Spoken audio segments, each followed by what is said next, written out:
Dans cette séquence, nous allons aborder la mucoviscidose et la médecine prédictive. Dans un premier temps, nous allons présenter les caractéristiques de la mucoviscidose. La mucoviscidose est une maladie héréditaire. Dans des poumons sains, une faible couche de mucus tapisse les bronches et l'air peut passer librement. En revanche, avec la mucoviscidose, le mucus est épais, ce qui fait que la zone de passage de l'air est diminuée. Par ailleurs, la présence de ce mucus est propice au développement de nombreuses bactéries pathogènes qui entraînent des infections chroniques qui peuvent devenir graves. Nous connaissons l'aspect du mucus puisque c'est ce que l'on excrète lorsque l'on se mouche. Dans une situation normale chez un individu sain, la formation d'un mucus hydraté et fluide est rendue possible par un échange d'ions chlorure au niveau des cellules des bronches. La situation pathologique propre à la mucoviscidose se caractérise par l'absence de transfert des ions chlorure à travers la membrane des cellules bronchiques, empêchant la formation d'un mucus fluide, ce qui se traduit par la persistance d'un mucus visqueux.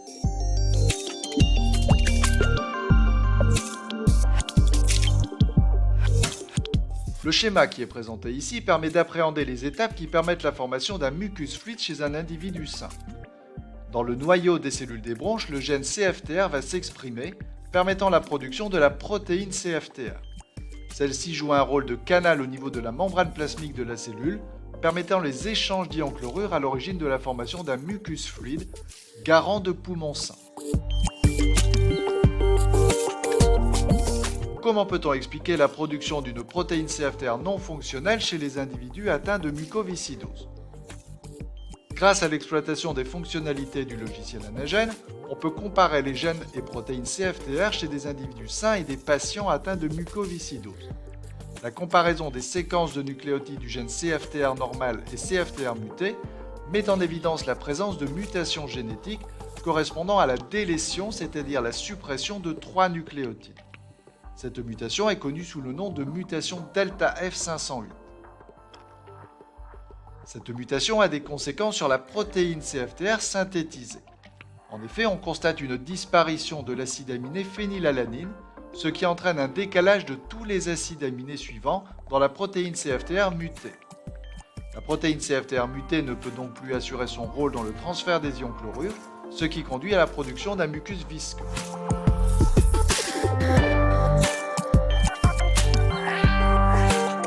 Il existe des molécules capables dans une certaine mesure de traiter la mucoviscidose.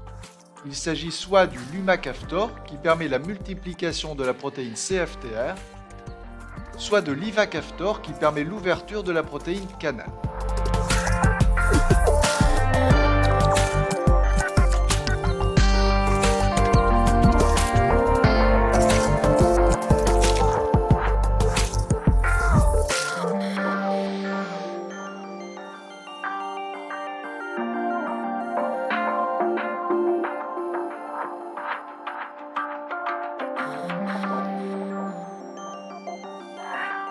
On peut évoquer le cas de la thérapie génique qui constitue une perspective thérapeutique qui reste malgré tout encore à l'étude à ce jour.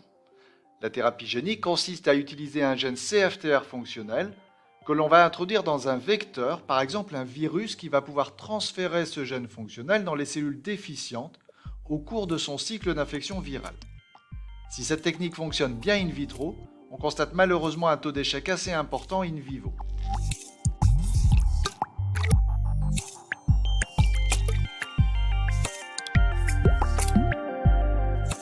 Nous allons étudier maintenant le mode de transmission héréditaire de la mucoviscidose. On étudie ici l'arbre généalogique d'une famille dans laquelle existent des cas de mucoviscidose. Chaque carré représente un individu de sexe masculin et chaque rond représente un individu de sexe féminin. En couleur rouge sont représentés les individus malades, c'est-à-dire atteints de mucoviscidose. On constate dans un premier temps que des parents sains peuvent avoir un enfant malade. L'enfant malade présente un phénotype mucoviscidose que l'on va noter ainsi. Cet enfant possède 2 allèles mutés responsables de la mucoviscidose. On peut alors noter son génotype de la manière suivante, ce qui signifie qu'il a reçu le premier allèle muté de son père et le deuxième allèle muté de sa mère. Son génotype est dit homozygote récessif.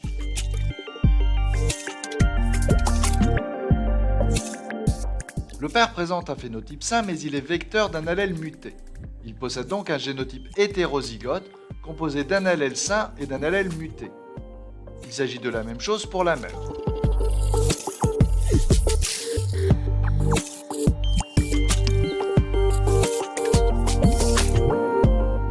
Dans la suite de cette étude, on s'intéresse à cette famille et en particulier à l'évaluation du risque pour le bébé qu'attend ce couple d'être atteint de mucoviscidose. On cherche donc à calculer une probabilité.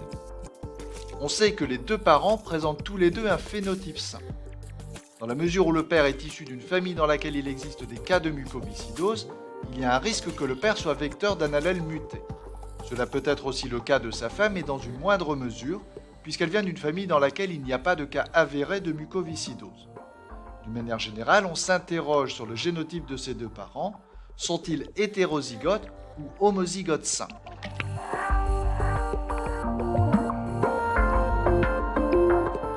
Nous allons évaluer dans un premier temps la probabilité que le père soit hétérozygote.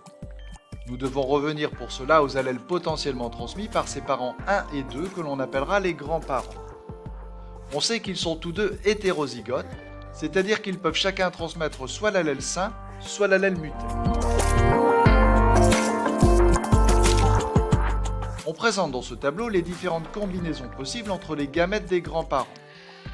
Les ovocytes de la grand-mère peuvent contenir soit un allèle sain, soit un allèle muté.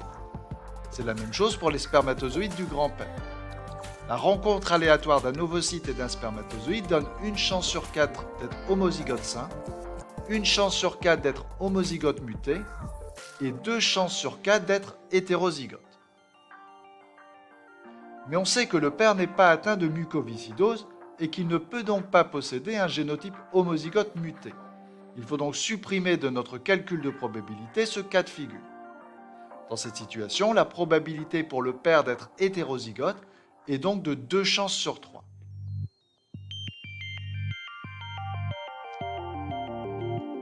Si on s'intéresse maintenant à la mère numéro 5 du bébé qui va naître, on sait qu'elle présente un phénotype sain, mais que potentiellement elle peut posséder un génotype hétérozygote ou un génotype homozygote sain.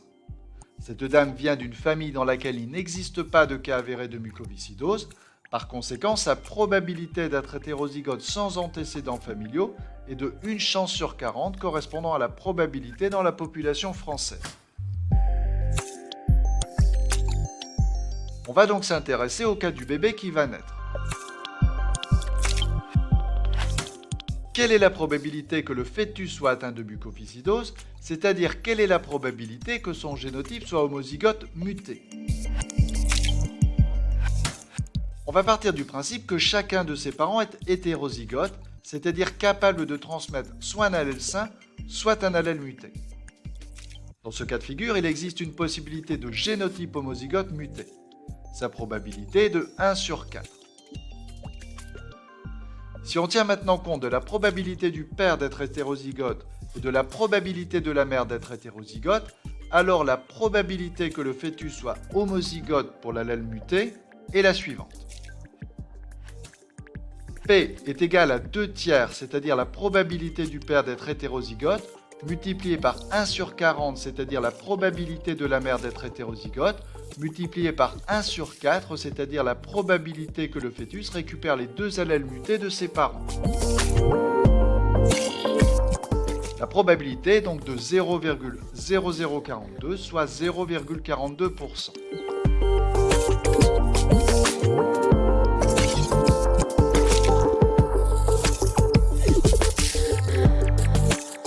Pour terminer, on peut imaginer une autre situation de médecine prédictive en présentant le cas de cette même famille, mais ayant eu auparavant une fille atteinte de mucoviscidose.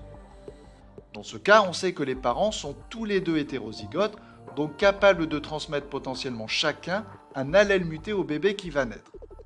Ici, leur probabilité d'être hétérozygote est certaine, c'est-à-dire égale à 1. Quelle est dans ce cas la probabilité pour le fœtus d'être atteint de mucoviscidose ? La probabilité que le fœtus reçoive de ses parents 2 allèles mutés est de 1/4. On peut donc refaire les mêmes calculs que précédemment.